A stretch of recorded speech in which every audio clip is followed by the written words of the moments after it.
Kisah Nabi Muhammad Sallallahu Alaihi Wasallam ketika Rasulullah dilempari batu oleh penduduk Taif. Nabi Muhammad Sallallahu Alaihi Wasallam melakukan perjalanan ke Taif bersama Zaid bin Haritsah. Ini merupakan kali pertama dakwah keluar kota Mekah. Nabi berharap banyak dari penduduk Taif yang mau masuk Islam. Namun siapa sangka bahwa penduduk Taif malah mengusir dan melempari beliau dengan batu. Perlakuan kaum kafir Quraisy terhadap Nabi Muhammad semakin menjadi-jadi pasca wafatnya Abu Thalib dan Khadijah. Mereka bahkan tidak segan mengusir Nabi dari negerinya sendiri. Dalam situasi dan kondisi Rasulullah sekarang, muncul sebuah ide untuk melakukan dakwah keluar kota Mekah. Tepatnya pada bulan Syawal tahun ke-10 kenabian, berangkatlah Rasulullah ke Taif hanya berdua dengan Zaid bin Haritsah. Demi menghindari kecurigaan kaum kafir Quraisy, Nabi Muhammad sengaja tidak membawa hewan tunggangan. Walaupun perjalanan menjadi lebih lama, Nabi dan Zaid berhasil melampauinya. Wahai Nabi, sepertinya itu perkampungan penduduk. Alhamdulillah, sebentar lagi kita memasuki Taif. Selayaknya tamu yang baru datang ke negeri orang, Rasulullah menemui para pemimpin Taif terlebih dahulu. Mereka adalah Abd Yalail, Mas'ud, dan Habib.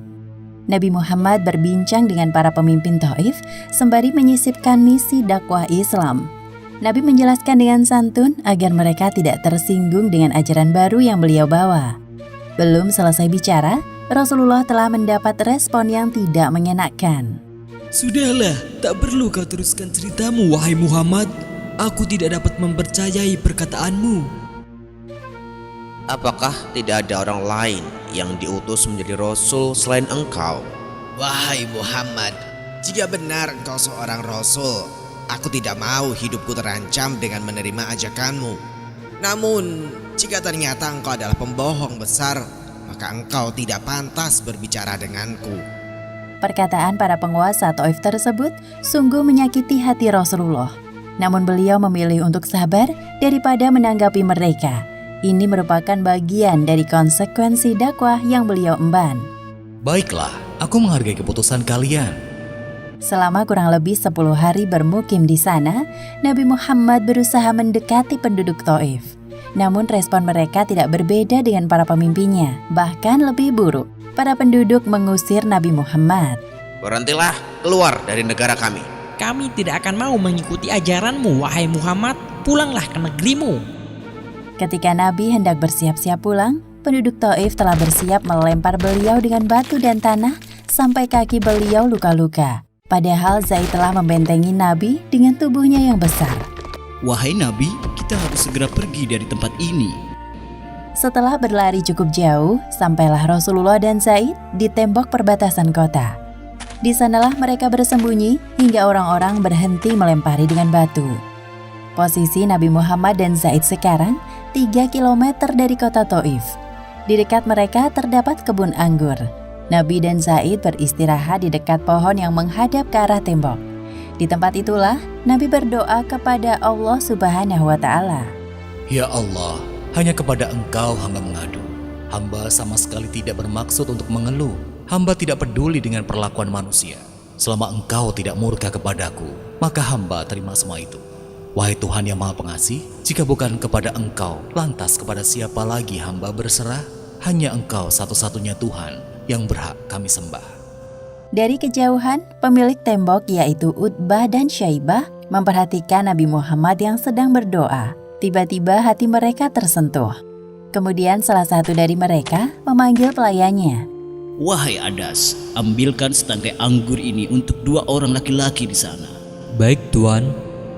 Ketika Adas meletakkan nampan di dekat Rasulullah, terdengar kalimat yang asing dari bibir beliau.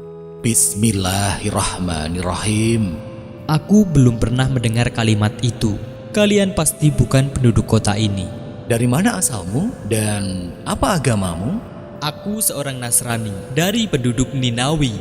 Aku pernah mendengar tentang negeri asalmu. Di sana hiduplah laki-laki soleh bernama Yunus bin Matta. Adas terkejut mendengar jawaban dari Nabi Muhammad. Lalu ia mendekatkan diri kepada beliau. Apa yang engkau ketahui tentang Yunus bin Matta? Dia adalah saudaraku, seorang yang dulunya adalah nabi. Demikian pula dengan diriku. Adas menampakkan rasa hormatnya kepada Nabi Muhammad dengan mencium kedua tangan beliau. Sementara itu, kedua majikan Adas terlihat kesal melihat perlakuan Adas terhadap orang asing. Lihatlah wahai saudaraku, budak itu telah menantang kita.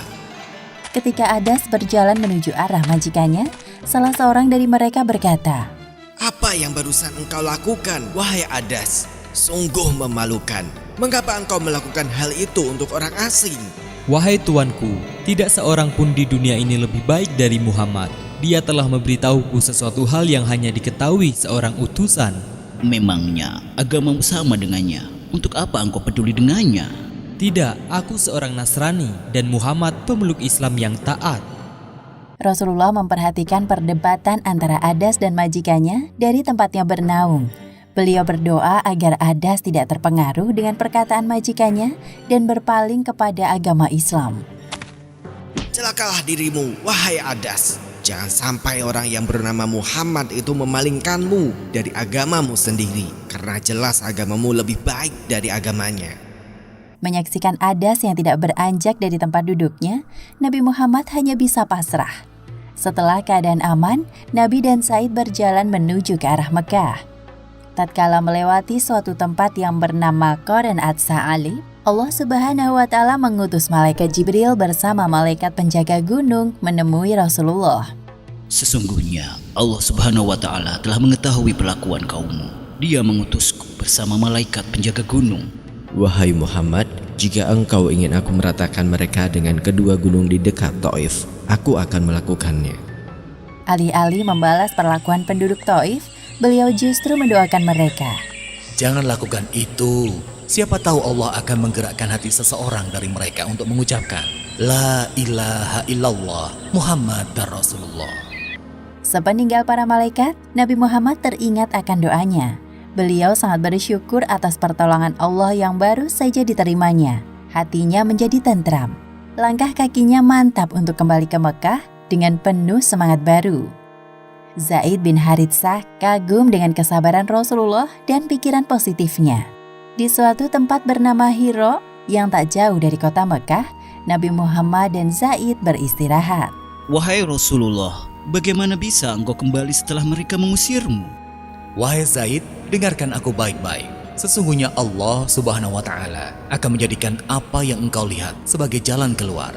Sungguh Allah akan menyelamatkan agamanya dan memenangkan nabinya. Di sana Nabi mengutus seseorang dari suku Khuza'ah mendatangi Al-Akhnas bin Syuraik untuk meminta suaka atau hak perlindungan. Katakan kepadanya, aku bukan sekutu Muhammad, maka aku tidak bisa memberikan suaka untuknya. Rasulullah kembali mengutus seseorang untuk menemui Suhail bin Amru. Namun jawaban Suhail sama dengan Al-Akhnas bin Syuraik. Untuk ketiga kalinya, Rasulullah mengutus seseorang untuk menemui Al-Mut'im bin Adi guna meminta suaka baginya dan Zaid. Ya, aku bersedia. Lalu Al-Mut'im mengambil senjata dan menemui anak-anak dan kaumnya. Pakailah senjata ini untuk mengawalku dan Muhammad sampai ke Ka'bah. Sesungguhnya aku telah memberikan suaka kepadanya. Kemudian Nabi Muhammad dan Zaid menemui Al-Mut'im dan mengikutinya sampai memasuki kota Mekah. Di depan Masjidil Haram, Al-Mut'im menghentikan laju kudanya. Kedatangan Al-Mut'im dan pasukannya menarik perhatian kaum Quraisy Mekah. Apalagi ada Nabi Muhammad di tengah-tengah mereka. Wahai penduduk Mekah, sesungguhnya aku telah memberikan suaka kepada Muhammad. Jika ada yang berani menyakitinya, maka orang itu akan berhadapan denganku.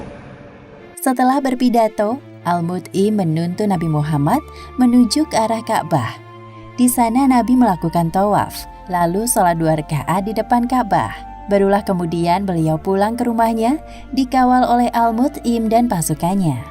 Terima kasih banyak, wahai Al-Mut'im. Semoga kelak aku bisa membalas kebaikanmu. Setelah peristiwa tersebut, Abu Jahal menemui Al-Mut'im untuk menanyakan kebenaran berita yang didengarnya. Wahai Mut'im, benarkah engkau adalah orang yang memberikan suaka terhadap Muhammad dan telah menjadi pengikutnya? Benar, aku telah memberikan suaka terhadap Muhammad, tidak lebih dari itu. Abu Jahal merasa lega mendengar jawaban dari Al-Mut'im karena ia tidak masuk Islam. Kalau begitu, kami telah memberikan suaka kepada orang yang telah engkau berikan suaka. Nabi Muhammad tidak pernah melupakan kebaikan Al-Mut'im. Ketika kemenangan kaum muslim di Perang Badar, di hadapan para tawanan kaum kafir, Nabi teringat kepadanya. Jika Al-Mut'im masih hidup dan meminta kepadaku untuk menebus kawan-kawannya, niscaya akan aku serahkan mereka kepadanya. Demikianlah akhir kisah Rasulullah dilempari batu oleh penduduk Thaif. Hikmah yang dapat kita ambil dari kisah ini, diantaranya, pertama, hendaknya kita meneladani kesabaran Rasulullah dalam menghadapi ujian kehidupan. Karena Allah akan meninggikan derajat orang-orang yang bersabar dan memberikan kebahagiaan sebagai balasan. Kedua, kita harus yakin dalam berdoa bahwa doa-doa kita akan dikabulkan oleh Allah. Dan ketiga, mengamalkan sunnah Rasulullah dalam kehidupan sehari-hari adalah bukti kecintaan kita terhadap beliau sebagaimana yang dilakukan Zaid ketika menjaga Rasulullah dari serangan penduduk Thaif. Wallahu a'lam bishawab.